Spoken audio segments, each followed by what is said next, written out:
Welcome to Digital Marketing Intelligence Ask the Experts, a live bi-weekly show to help you know what to do and what's new in digital marketing for 2021 and beyond. Ask questions, suggest topics, and grow faster with actionable insights and proven strategies from the world's leading experts.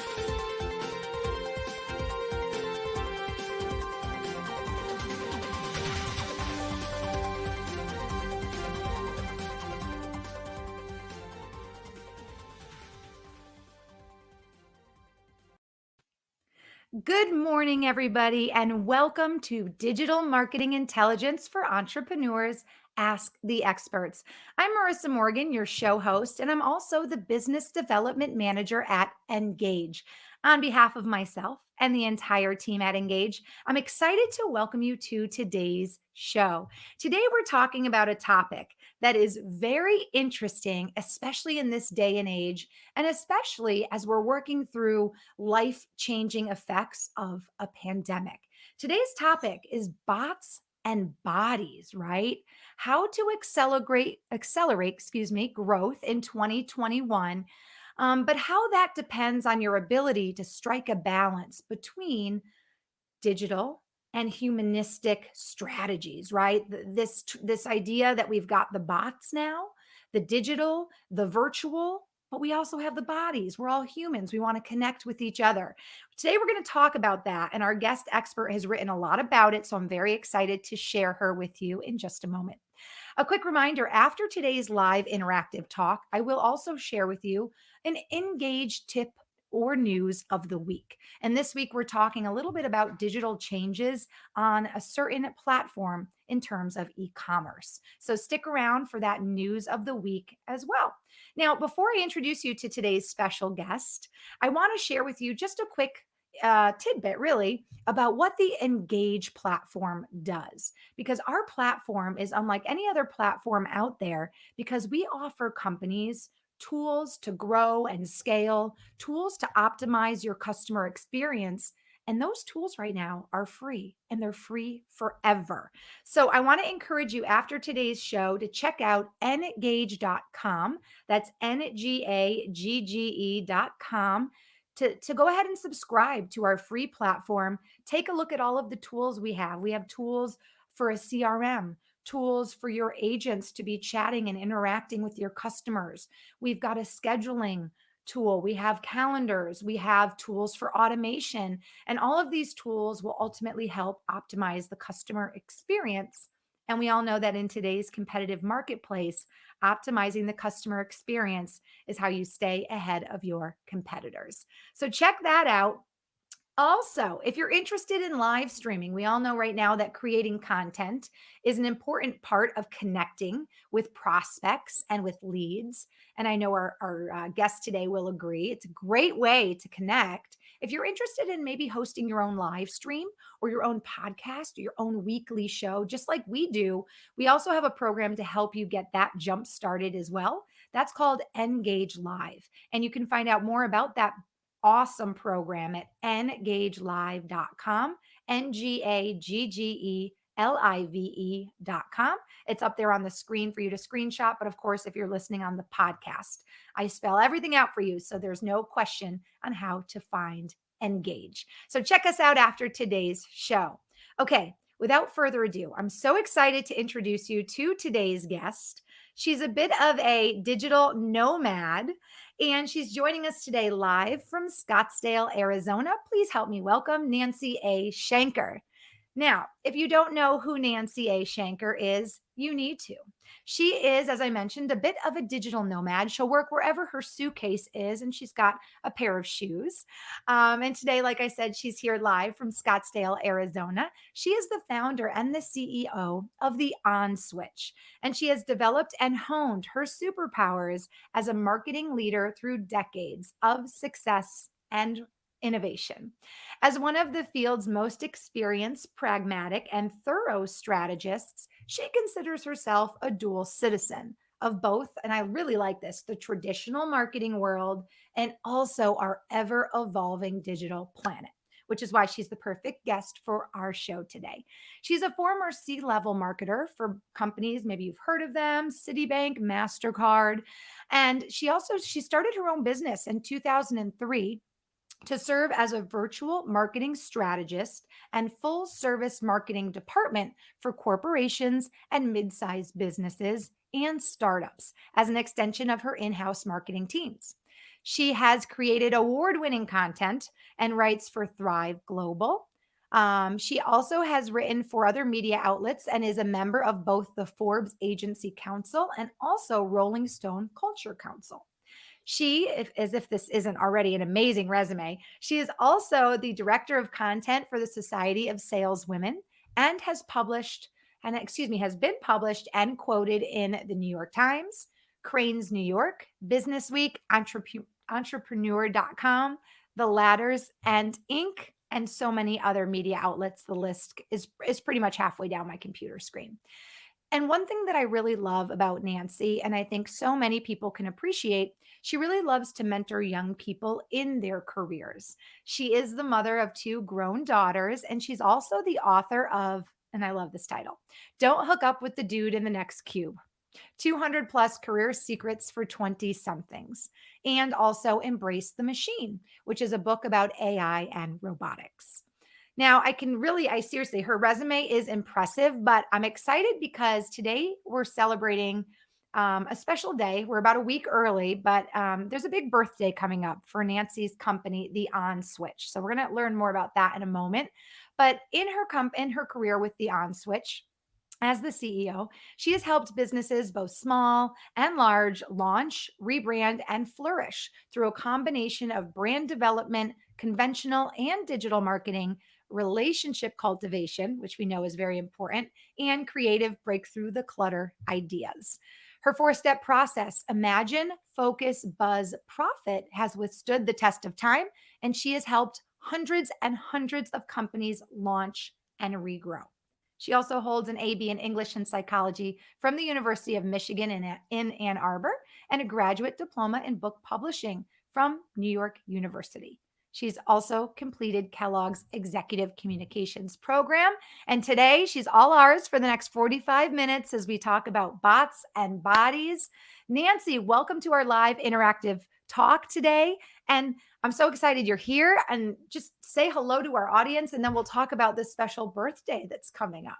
Well, thank you. And I'm so excited to be here. And as you were talking and explaining what Engage does, I thought a lot about the whole notion of engagement, which is really ultimately what it's all about. When I started the business 18 years ago, I started with no clients at all. And obviously it was a big risk, jumping off the edge of a cliff, not really knowing how I was going to make a living.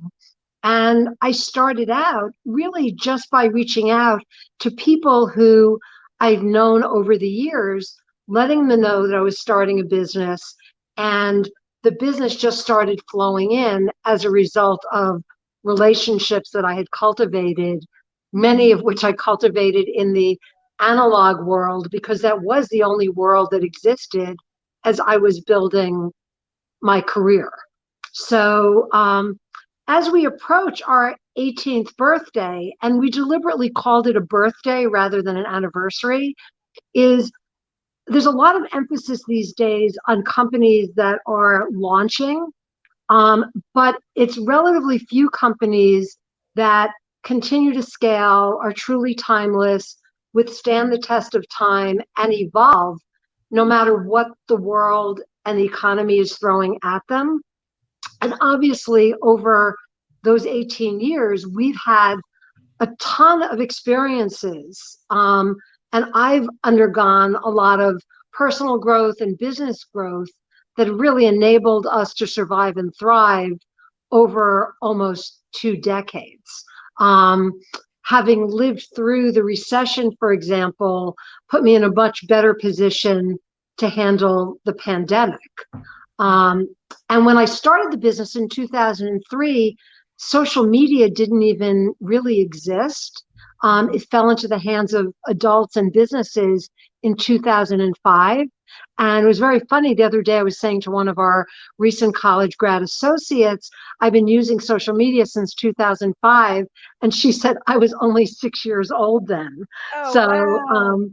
I realized that having a first mover advantage in many ways has enabled me to keep pace with the developments in digital media and, as you reference, really combine humanity with automation, which if you grew up only with automation, you're sort of missing half of that equation.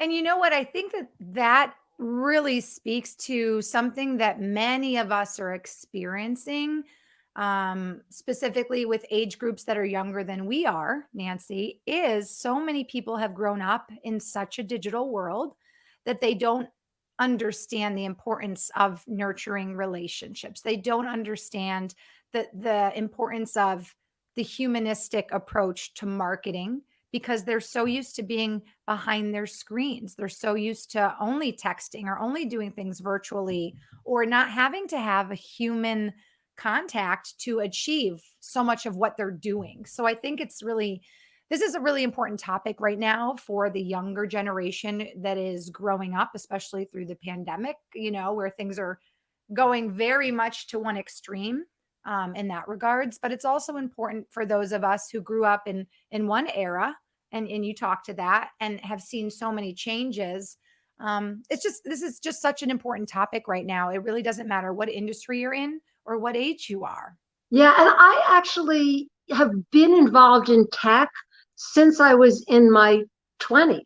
And there is this real fallacy right now that anybody over the age of 35 or 40 is a dinosaur, but they often forget that, technology has been evolving since the 60s and 70s. I often refer to myself as an OG of tech, but there is, I call ageism the final ism that needs to be tackled, because there's an assumption, especially if you're a woman of a certain age, that you can't possibly be digitally savvy. And I am proof positive, and maybe I am that, one out of 100, but that's all it takes. Is we need to change that perception that if you're older, you can't possibly be cued into technology, especially as a woman. And I think that's great that you brought that up too, because I think as a woman myself who's in the digital marketing and digital technology world, digital marketing technology, it is all inclusive. And I think we all bring something special and we all bring different experiences and different ideas. And it goes back to that old saying, teamwork makes the dream work. And the more different ideas you have flowing and the more this even nowadays teams are a big part of companies, right? Because we've all learned that when you have more ideas flowing, you're going to be more successful, and it's not all about the one person, the one idea. It's all about the team. So Exactly. And back to the whole notion of humanity plus technology, mhm. um, it's almost as if sales has become overly digitized, and a lot of salespeople don't realize that when they're talking about customer engagement, it's still ultimately an audience of one. And if you're marketing a very expensive enterprise product Right. to a C-level executive who is a man in his 50s, you may not want to start your outreach with, hey, how you doing today? Sort of meeting the customer where they are and understanding as much as you can about the ecosystem in which they live and how decisions do get made in corporate environments.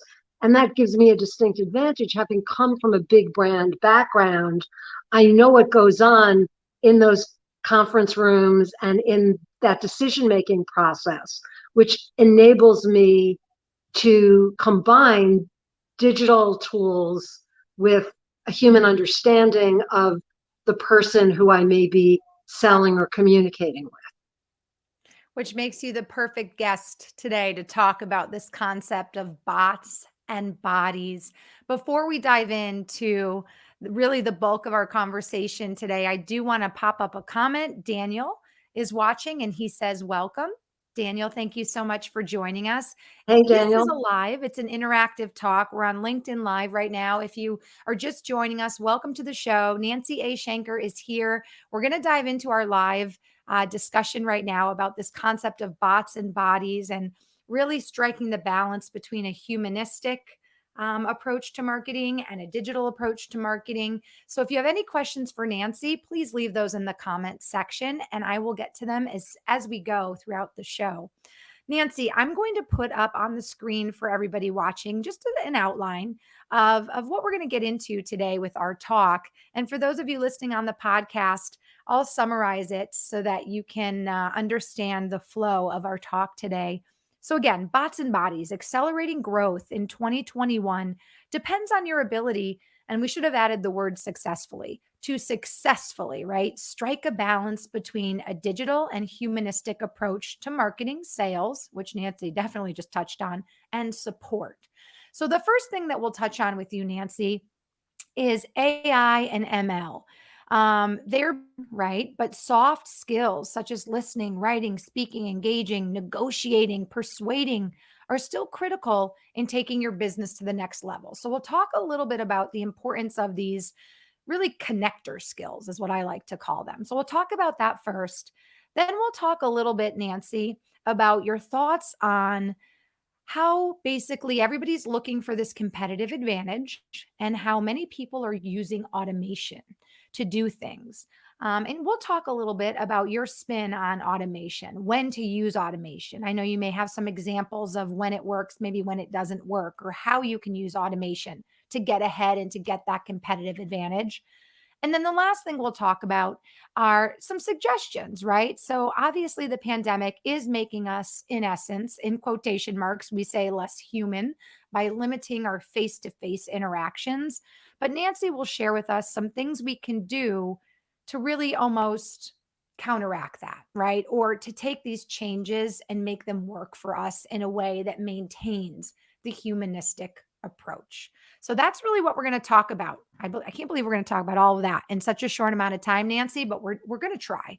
So let's kick things off talking about this idea that soft skills, right? And these quote unquote people skills, connector skills are still so important, even though, I mean, you've written about AI, you've written about bots and robots and these things that are changing our dynamic. What are your thoughts on the importance of soft skills and what we can do to stay relevant and to connect and to continue to nurture relationships in this digital world? Well, that's so important. And just even like today, we are in two different cities. We work for two different companies, but we are making a point of coming together and having a conversation, like a live human conversation with voices, with nuance. I'm still a really big believer in the good old fashioned telephone. When you text somebody or email somebody, or DM somebody or Slack somebody, it lacks nuance, it lacks tone, it lacks humor. So we have to remember to build some of those old school techniques into our marketing approach. I had a great example yesterday. My mother is 95.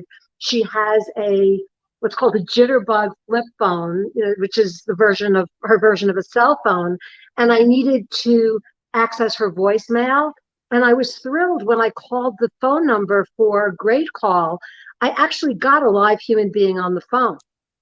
And I think because they realized that their audience is an older audience, they didn't put me into some endless bot loop, Oh, that or they it's press really two looked at. for the language, and then it's press the department, then it's press this for what is, and then why don't you tell me what you need? And then they're like, what? Please repeat that. Like it's the worst. Yeah, I had a professor at Kellogg who said, if you speak with the voice of the customer, you will never be wrong. And I think that's something that has gotten lost as we've digitized the world. And it's unfortunate because we have I remember back in the day at Citibank, and now I'm going to sound ancient. I worked with my colleague Tony Corretto on building out personas for retail bank customers, which is this is 30 years ago. Personas are nothing new. The big difference is that instead of it being done within minutes using online research and data, we were like, these giant spreadsheets and binders. I mean, I think about it now and it seems positively Neanderthal. But what it enabled us to do was look at our customer base and analyze them based on not just demographics, but also psychographics, and then to be able to market to individual segments of the market in the tone, in the manner, based on the behaviors that they indulge in. And I'm always laughing to myself when I drive that Waze is such an incredibly powerful technology. It knows where I am, it knows where I'm going, it knows where I've been, and it keeps telling me to like pull off the road and go to Pizza Hut, which is not a place that I ever eat at. So, we will eventually be in the perfect state as far as using a combination of digital technology and good old fashioned common sense to Mhm. say Nancy's not going to stop at Pizza Hut, but she most likely will stop at Sprouts or Whole Foods. So Ah, let's market to her in a way that is truly relevant to her. And obviously, Amazon does that tremendously well. They know what I've been buying, they know what I've been browsing at. And then they're able to market to me as an individual human being and not just one of millions of shoppers. that's a So, great example. I like that you used the Waze example and then compared it to the Amazon example because that's obviously an example of how AI, right, is being used to, um, Waze is totally based on technology and AI and all this stuff. But like you said, it can go the next level um, and actually know the customer's wants and needs and preferences so that when it is making suggestions, you're more likely to actually become the customer or make the purchase or what have you. So, yeah, yeah. what I would love to see is the next generation of engineers. It scares me a little bit that more women are not pursuing careers in STEM or STEAM because I do believe that um, women as communicators have something to bring to the table in terms of saying, well, wait a second, there's a person out there, and this person may be thinking this or wanting this, which is not to say that engineers are not humans, but Mhm. when you are exclusively a coder or a developer, you have a certain skill set that doesn't necessarily take into consideration how real live breathing human beings think and feel. And as a mother and a grandmother and a woman over 60, I often say, how is somebody who is in their 20s, who's never had kids and never lived this life, how do they really understand how I think and shop and make decisions? So, That's a so I really plug good for point. more women going into STEM careers. That's a really good point. And I think too, even going back to the jitterbug example you gave, having it's all about being where your customer we always talk about this at Engage, being where your customers are, right? Solving their pain points. And it's so basic with the jitterbug example. And if you're not familiar, if you're listening and you're not familiar with jitterbug, it's a specific phone that, is promoted to an older demographic. The buttons are larger, it's easier to use than, let's say, an iPhone. But if you think about the need of that person, it is to stay connected in a way that they're comfortable with, right? So being able to call customer service and talk to a human, yeah, I don't think, and no offense to anybody younger that's listening, but Nancy, I don't think necessarily a 20-year-old came up with that idea. So I do think it's important, kind of going back to the teamwork, to have all diversities and all ages, and especially women and especially older people on your teams because they're like you just said, their experience is going to be so different from somebody who's maybe in their 20s, but maybe this exceptional coder or this tech wizard. So I think that these are all really interesting points you're bringing up. Yeah, and also keep in mind that people um, over 50 control 70% of consumer spending today. So if Wow. you are only focusing your product or service at a Mhm. younger demographic, you're missing out on 70% of the spend. So, Wow. this has really nothing to do with, being feminist or being ageist. It's really just looking at the data and Mhm. saying, all right, if 90% of the people in the world had red hair, you would be developing a shampoo for specifically for people with red hair. So Right. let the data, let the statistics, let the facts govern your marketing decisions.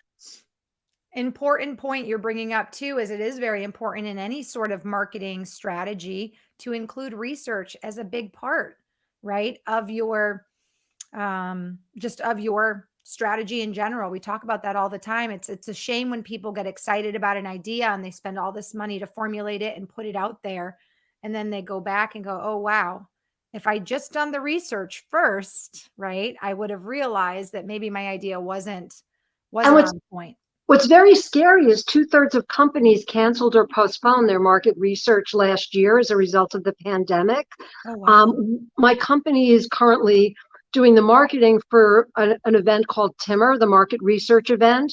Mhm. And they believe that insights professionals, people who really understand how consumers today are thinking and feeling and behaving and spending, will be the single point of truth heading into 2022 because they have the insights. And again, we're living in an era where big data is so readily available, and Mhm. technology is enabling us to take that big data and within seconds, and this is where AI and ML come in, you could take that data and ask a question, a complex question, and have that data distilled down for you into sound bites, which 10, 20 years ago would be weeks and weeks of analysis.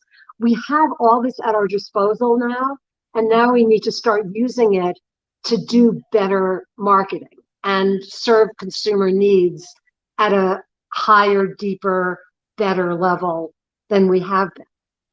Absolutely. Great points. Great points. Let's talk about automation.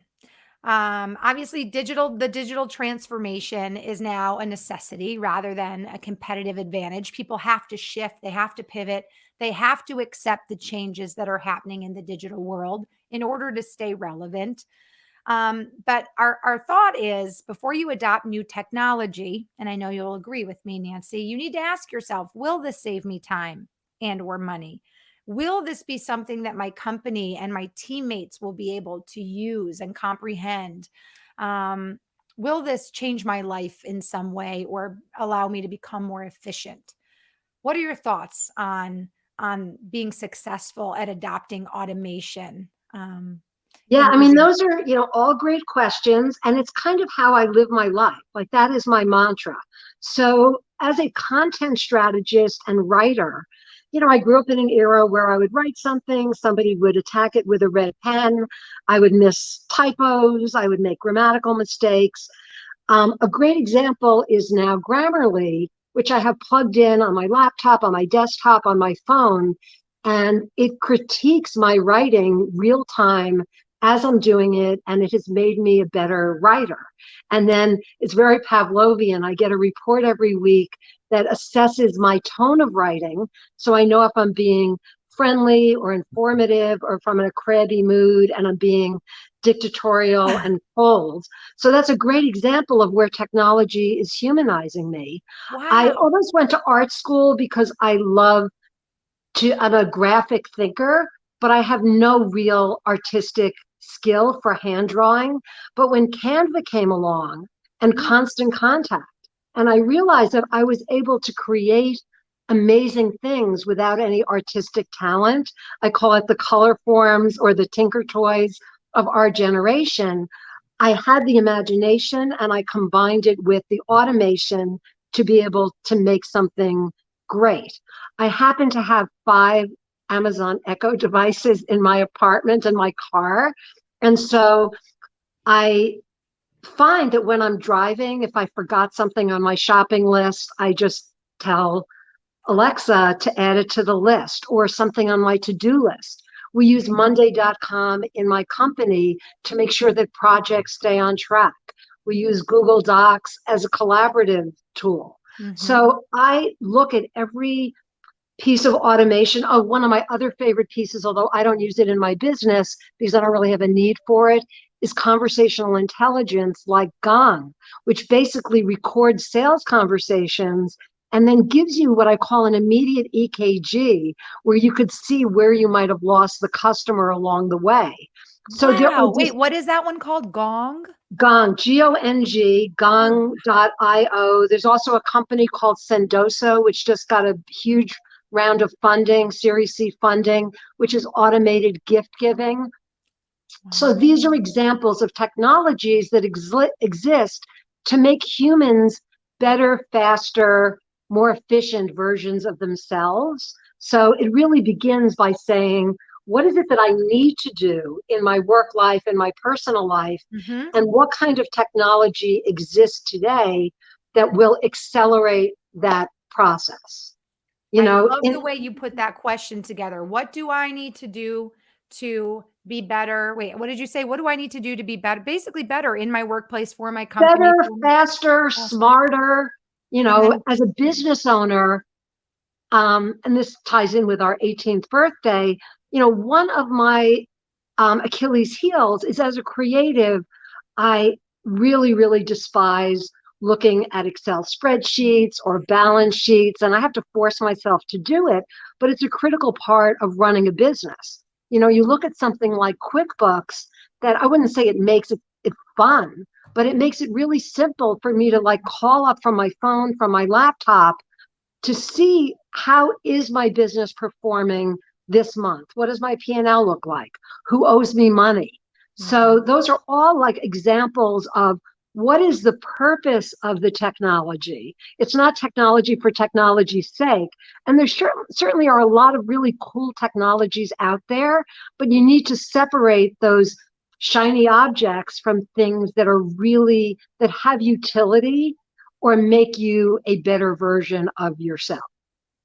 Great tips. And I like the idea too that if you ask yourself what you need to do, like this gift giving technology, what is it? Sendoso. Sendosa. So we all know that connecting, right, with our customers, our clients, um, showing them we care, showing them that they're important to us, that's a big part of what we've been talking about in this year in 2021. And if you know that that's something you want to do for your customers, maybe it's a gift on the anniversary of a certain date, or maybe you remember certain dates because they're in your CRM, dates that are important to your customer.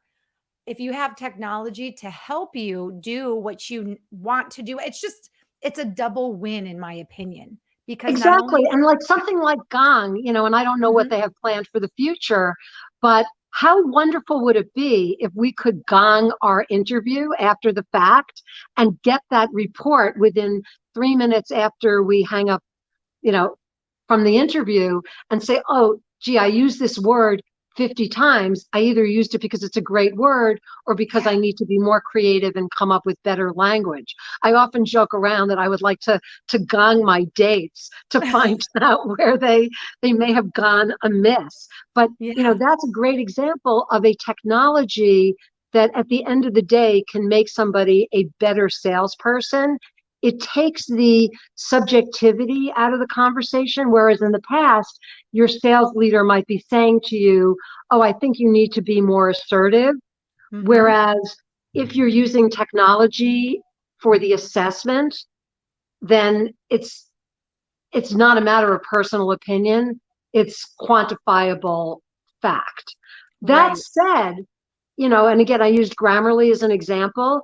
Even though Grammarly critiques my writing, I could still do a manual override and say, well, the machine doesn't know that that is a term, or that I was making a joke and that's why I said it that way. Or Right. the company that I'm writing for prefers passive tense to active tense. So they're calling me out on something. So I'm hoping that as the technology evolves, artificial intelligence will get even more intelligent, but it's Mhm. the responsibility of human beings to develop and fine tune that artificial intelligence to make it less artificial, if that makes sense. Absolutely. I just got a question actually emailed into me, Nancy, for you.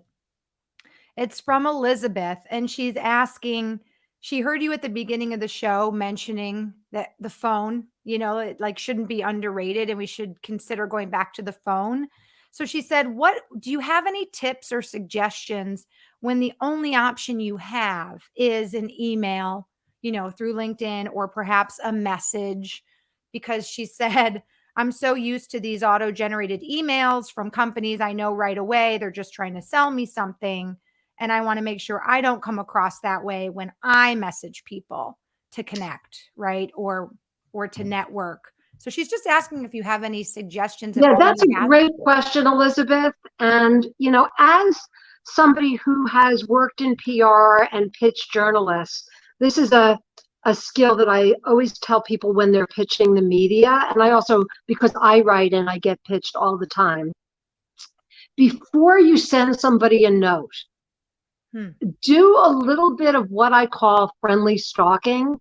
Look at their LinkedIn profile, Google them, and find some common note or something that you can say to them that indicates that you actually know something about them, but not in a creepy way. Like whenever I get a note from somebody who's pitching me something and they say, "Oh, I saw in your profile that you went to U of M, go blue." Or um, "I read your article about blah de blah in Rolling Stone. Love the point you made about such and such." It's beyond flattery.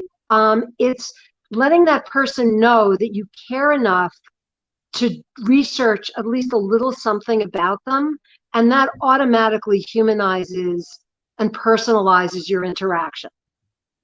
That's a great response. So, Elizabeth, I think and also a great question. And it ties right into the next thing I was going to ask you, Nancy, as we're, starting to wrap up our talk, is some suggestions you might have, Nancy, to counteract, the way that the world has changed, the fact that we are becoming kind of less human. Tips you have to almost counteract that and to stand out in a good way, in a, "Oh wow, no one's done that before," or, "Oh wow, it's so unique that this person did this because I'm so used to nobody doing that anymore." So I Well, the like I first thing like I your would tips say for is Elizabeth. now that the world is starting to safely open up again, get off your ass. Hopefully, I can say that on air. Get off You your did, ass so it's and okay. go to a conference, go to an event. Obviously, be safe, be healthy. But this week is really the first time in a year and a half that Mhm, I've been not only doing, calls like this, but actually getting out into the quote unquote real world. mhm. I've been to a couple of conferences and trade shows since the world started opening up again. Companies are taking really, really tight health precautions. So don't use that as an excuse. Get out and be human. At least one day every couple of weeks, be safe, get tested, yada, yada. But, don't forget that there are flesh and blood people out there. Use the technology that you have at your disposal to build relationships. It's not Mhm. just about sitting on a Zoom call, blah, blah, blah, blah, blah, but creating online experiences that are fun, that are engaging, that are exciting, that people look forward to participating in. Which is hard because we've all been Zooming and teaming for a while now, but Right. don't ever stop being creative. One of the best SNL episodes I've seen during the pandemic was when the comedians were all doing their own routines from their homes. From home. And Yep. it gave them so much creative power to do things that they found were fun and interesting. Um, and, we talked about this a lot, but make sure that your work team is truly cross-generational, diverse, that you're including different perspectives. Um, I've done consulting for tech companies where I really felt like the odd woman out because I was different. I'm 65 years old and I'm from New York and I'm very outspoken, but those are the kinds of people you need in your organization to bring different creative new perspectives. And they don't need to be people who know how to code. I would, if somebody asked me to write a line of code, I would I would fail the test, but I understand enough about what technology can do to combine my human common sense with technology to say, can we develop something that could do this? Um, so yeah, that's my, obviously I'm not too passionate about what I do, but yeah, Not at that's all, not at all. No, this is great, and also, I think one thing we've talked about in the past is that the digital transformation or the changes we're seeing in our digital era has also made recruiting and hiring look a little bit differently. absolutely. You can do a Zoom interview from home. You can hire a consultant who can work remotely, and maybe she is a mother of 3, right? But she can still do her job from home. And, you can explore and take advantage of people's wonderful humanistic skills, even if they can't be walking into your facility door or office. And I I think know that's I'm very biased about that. I was on a call the other day where somebody was like really digging in and saying, I am never going to run a remote company. Everybody has to be in the office. And I wanted to say, like, dude, that era is that ship has sailed. I've been running my company virtually for close to the entire 18 years. I did have office space and I worked out of WeWork co-working, but I am proof positive. We have somebody now working out of the Dominican Republic. I have an associate who's moving to Greece in October. I would rather hire the best and the brightest, where regardless of where they live. And the upside is now I have a 24-hour work team. So I was going to say, globalization is actually a differentiator. oh, I So like that. I like that. yeah, so the world has changed. It is never, ever, ever going to go back to the way it was. Hmm. So you could either look to the future and become part of it. Whenever somebody says to me, oh, I don't want to live to be 100 or 120, what I say to them is 120, 60 years from now is going to be very different from 120 now. I will have bionic parts. I will That's true. have robotic limbs that can help me run as fast as a 20 something year old. So, that you have to be constantly looking at what will be 3 years, 5 years from now. And just again, looking back on the week before our 18th birthday, the on switch of 2003 compared to the on switch of 2021, they are very, very different. But what I go always go back to is what is timeless, what has stayed the same. An emphasis on human relationships, good common sense, great customer service, innovation. So the technology has changed, but some of the basic principles of business have stayed the same. And every month in my newsletter, I profile a company that has survived 50 to 100 years. And I Wow. look at what are the elements of surviving and thriving that have kept those companies going. Because as I said at the very beginning, anybody can launch a company. How many companies will still be in existence 50 or 100 years from now? And that is always very telling. If any of you would like to subscribe to my newsletter, there's a button on the website. So feel free, the more the merrier. And feel free to follow me on any or all of my social media platforms. And I'll share right now that you can find Nancy's website. It's very easy. It's the onswitch.com, spelled just how it sounds, the onswitch.com. And then her email, if you want to connect with her, is Nancy at the onswitch.com. It's dot actually com. Nancy S at the on switch. Oh, Sorry okay. about Let me that. fix that. Let's get that right. Nancy See, S at that's the one thing on. that Grammarly would never have known that. That's Is a it Nancy at the onswitch.com? Nancy S at the onswitch.com. Yeah. S is in Shenker. Sorry What's about that. funny is I think I've copied that from your signature on an email, and I may not just have made the thing go all the way. But No Nancy problem. S at the onswitch.com. You can also connect with Nancy on LinkedIn, and you can do that. LinkedIn, it's going to be /Nancy A. Shenker. So NancyAShenker. So connect with Nancy. Drop her a note if you connect with her, if you're listening to the show and then connecting with her. Whether you're listening live or on a replay, let her know that you heard her show on the Engage Digital Marketing for Entrepreneurs live stream or podcast.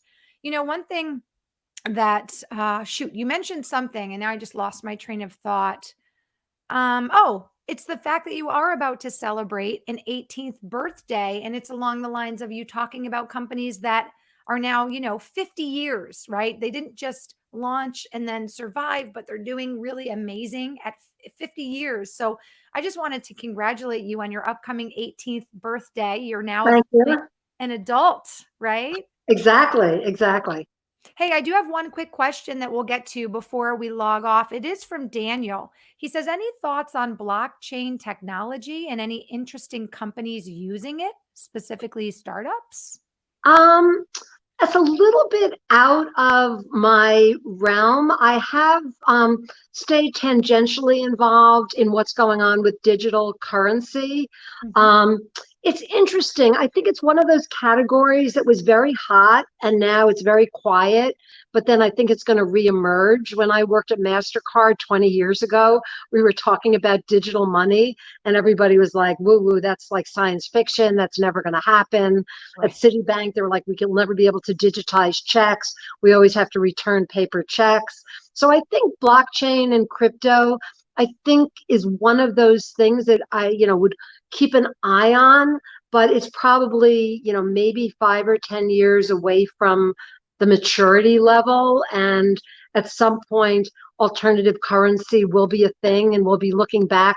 Maybe I'll be on the show again in 10 years and we'll be saying, remember when Daniel asked that question about blockchain? And we were like, Right. oh, we don't really know. I think it's really interesting that QR codes have made a comeback.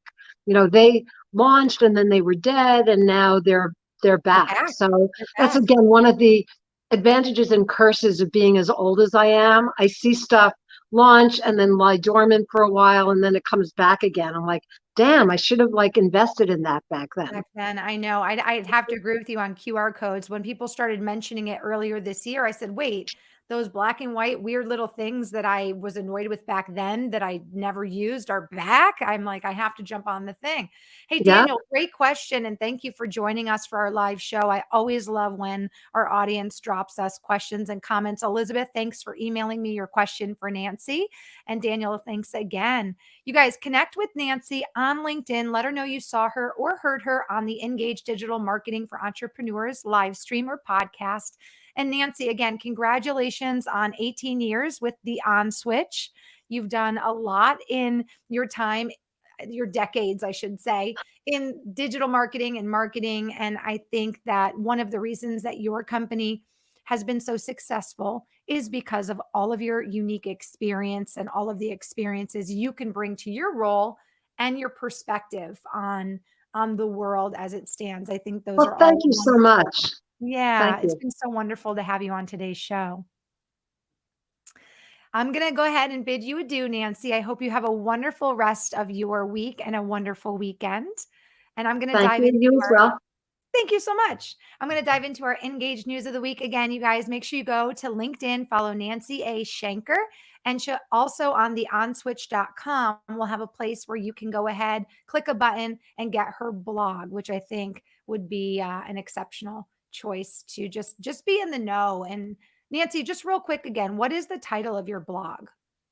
Well, my blog is called Bad Girl, Good Business. Um, and I also have a newsletter that goes out every couple of weeks, a non-spammy newsletter. It's more trends and tips than it is selling stuff. Right? So there's a little old-fashioned snail mail icon on my website and just click on that and you can subscribe to Constant Contact. Another one of my favorite automation tools that I've been using for about 12 years. Perfect. Thank you so much for sharing that with our audience. And thank you for Thank joining us you. today to share all of your incredible insights. All right, take care. Bye-bye. Another incredible guest. Make sure you connect with Nancy. Good Girls, Bad Business. And she's got a newsletter. Go to theonswitch.com.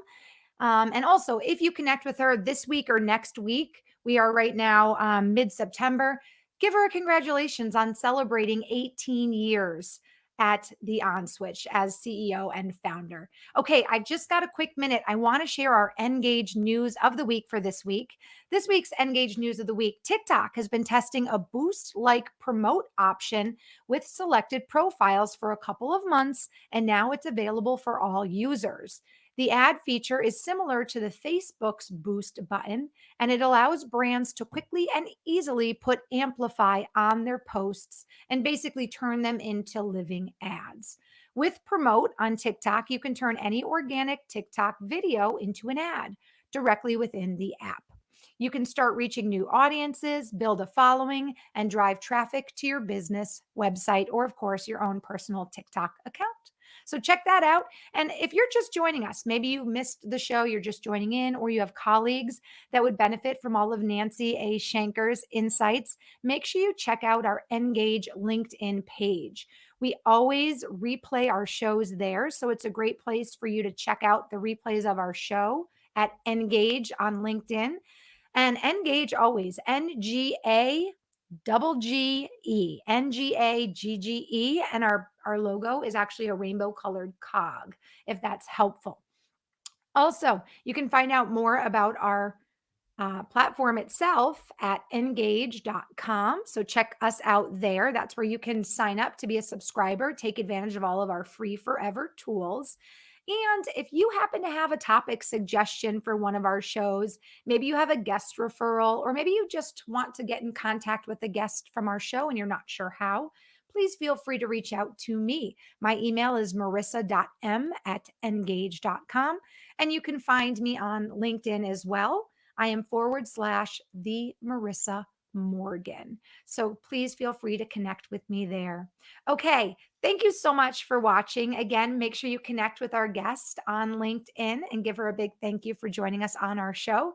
And we'll see you back here next Tuesday, September 21st at 11 a.m. Eastern with our guest expert, Colin Lepiscopo. We're going to be starting a 4-part series with Colin, who is the former director of marketing of the world's largest social marketing resource. He's also a CRO expert. We're starting a 4-part series with him on how to increase conversions by up to 200%. And the first part of our 4-part series is next Tuesday. And we'll be talking about conversion rate optimization and customer mindset.